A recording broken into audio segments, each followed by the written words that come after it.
নমস্কাৰ প্ৰিয় বন্ধুসকল পুনৰবাৰ স্বাগতম জনাইছো আপোনাক সকলোৰে মোৰ প্ৰিয় চেনেললৈ সো বন্ধুসকল আজি আমি এসএসসি জিডিৰ বিষয়ে আলোচনা কৰিম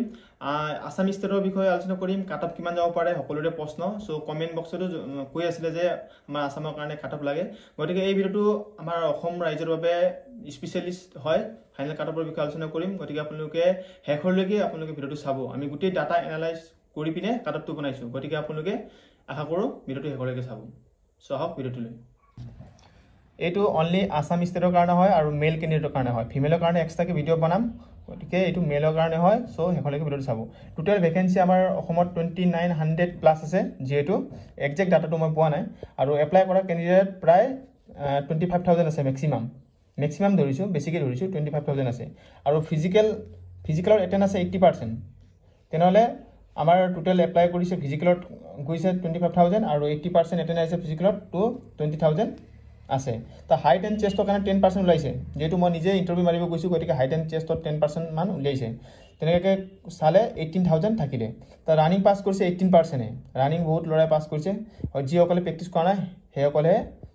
মানে কি ফেল কৰিছে নহলে বেছিভাগ লৰাই যেটো ৰানিং পাস কৰিছে এটো কাৰণে 80% গলে 14400 থাকিব আৰু মেডিকেল পাস কৰিছে 17% মই যেটো মেডিকেল নিজে কৰিছো গতিকে ৰিমেডিকেলটো বহুত লৰা ছোৱালীয়ে পাস কৰিছে এটো কাৰণে মেডিকেল পাস 70% মোৰ হিচাপত এক্সপেক্টেড 70% লৰাই মেডিকেল পাস কৰিছে গতিকে এক্সাক্ট ডাটা 10080 মান আমাৰ মেডিকেল পাস কৰি পিনে আছে যেটো আৰু টোটাল ভ্যাকেন্সি আমাৰ অসমত আছে 2900 প্লাস আছে যেটো এটো কাৰণে চাবলৈ গলে 10000 আকিটা পোষ্টৰ পৰা যদি 29000 আমি যদি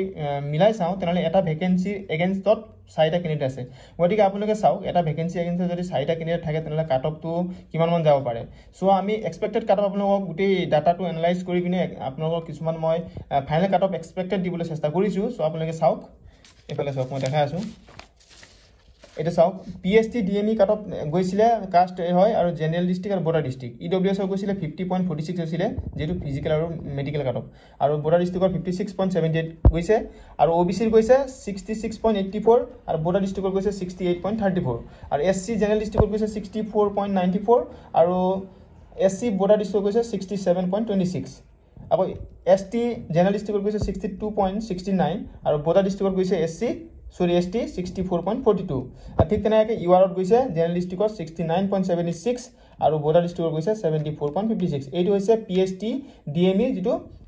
কাটঅফ হয় আৰু আমি ফাইনাল কাটঅফটো ইয়াৰ পৰা এনালাইজ কৰি পিনে আৰু 2021-22 চনৰ যেটো ফাইনাল মেৰিট আছিল সেই ফাইনাল মেৰিটটো এনালাইজ কৰি পিনে যেটো এটা বৰ্তমান 2024 ত কিমান মান কাটঅফ